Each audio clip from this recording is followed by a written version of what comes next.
Well, it is the closing day of the Golden Slipper Carnival, which features two Group 1 races, the $1.5 million Tancred Stakes and the $500,000 Vinery Stakes. For all your latest tips, it is good morning to Sky Racing's Brad Gray. Yes, good morning to you, Julie, and all your viewers out there. The big burning question I want to ask you is, have you spent your Shelby 66 winnings yet? Well, my first question to you was going to be Shelby 66. Look, I'm not the one throwing this word around, but Everest has been mentioned a few times this week. Yes, hasn't it what? Which is amazing to think a horse that's come through the highways and wasn't even winning highways, and now the big E word is on everybody's lips. Well, he's going to get his chance to prove if he's a legitimate contender in the TJ Smith, because as we speak now, there is intention from the connections to pay the late entry fee in the TJ Smith, and if he proves there was no fluke in terms of his Galaxy win, in terms of what he did in behind Eduardo and beating home Nature Strip, all of a sudden, maybe that is a realistic possibility, and who would have thought? Well, we asked you this question, I think, back at the start of the season as this story started to progress, and now here we are. He's a Group 1 winner, and it just seems he is getting better with each run.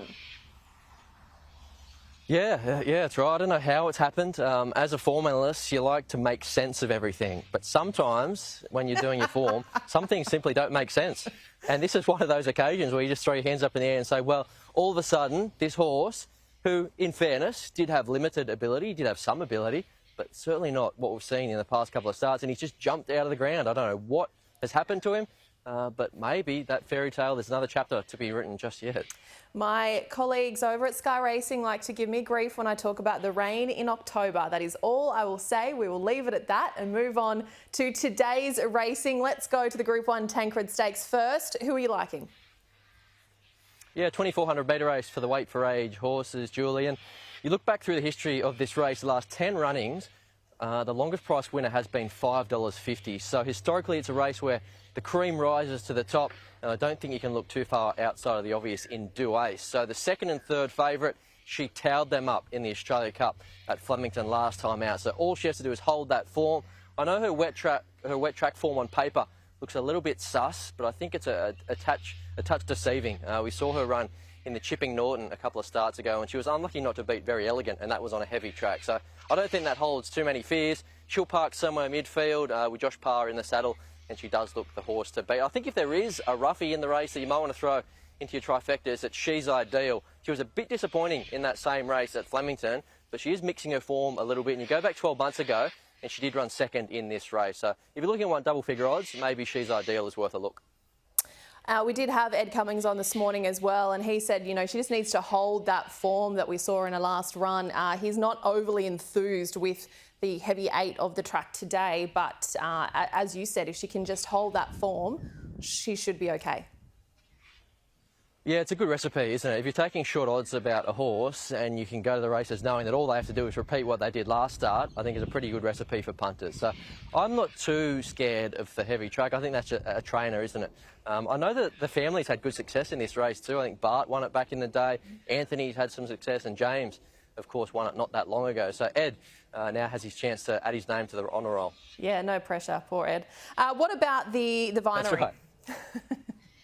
Yeah, the Vinery, this is a pretty open race, isn't it? We're looking at about $3.50, $4 the field. I'm with Hinged. I think she gets the right run in the race, and I think that's important because when you're looking at these horses, there's not a lot of them that go forward, so I don't think there's going to be a lot of speed in the race, and she's drawn a lovely gate with Brenton Avdulla in the saddle, who hasn't hit the ground running since he's returned from injury. Should just park in. We know that she handles the heavy conditions, absolutely no worries, and everything she's done to date certainly suggests that 2,000 metres holds no fears. So she won the Surround 2 starts ago as a little bit of a minor upset. She proved that was no fluke subsequently by running in the Group 1 Coolmore Classic, where she ran third against the older mares. That's always historically been a good pointer to this race, and I think she's clearly the horse to beat. Big watch on this Queensland filly, though, Julie. I don't know what she'll do. Gypsy Goddess. What more can you do than remain undefeated? This is a different kettle of fish. She has to go to a new level against a better class of horse, but curious to see how the Queenslander does measure up. All right, what about a best bet for us today? Yeah, well, we're going with Hinged in the Group 1 Vinery. So one of the big races there. I think she's beautifully placed, she's hard fit, she handles the wet, and she maps particularly well. Outside of that, it's always good to keep one up your sleeve for the lucky last in the Get Out Rustic Steel. He's one of the favourites at the moment for the provincial midway championships. He was so good winning at Newcastle last time out. The wet track holds no fears for him, and he'll get his chance with Hugh Bowman in the saddle. As far as a roughie goes, we're looking at race 2 for the 2-year-olds. Affogato Girl for Casey Fogden and Sam Clipperton. Now, this pairing, of course, had a lot of success with Best of Bordeaux, who ran second in the Golden Slipper just last week. And this is a filly not in that same class, but she doesn't have to be because it's a very open 2-year-old race. And I think one right down the bottom in that same race, to his credit. Wide open 2-year-old race, and I think you can play around with those two. Maybe throw them in a quinella or a trifecta, and you'll get a pretty handy result. You touched on it before, something to be said for jockey confidence too. Brenton Abdallah, so great to see that result for him last week in the Slipper. Yeah, it's been one of the great stories of the carnival, hasn't it, today? He was involved in a very, very nasty fall there. He had all kinds of issues in terms of his recovery, but he's hit the ground running. He's full of confidence. A couple of Group 1s under the belt. I don't think he could even have dreamed of a return like this, and he gets another lovely setup here to add to that tally further. So I know that there was an interview with him a couple of weeks ago, and he was just saying that sometimes you have to miss, be given the chance to miss what you've got there to really start appreciating it. And I think he was saying that without really knowing it, he was maybe becoming a little bit stale, but that 6 months gave him the chance to reevaluate things, and he looks hungrier than ever. So I think you can do worse things than follow Brenton over the next couple of weeks as we move towards the championships, because he's riding like a man possessed. All right, Brad Gray, we will see you out there at Randwick next week. Thanks for joining us. Look forward to it. Thanks, Julie.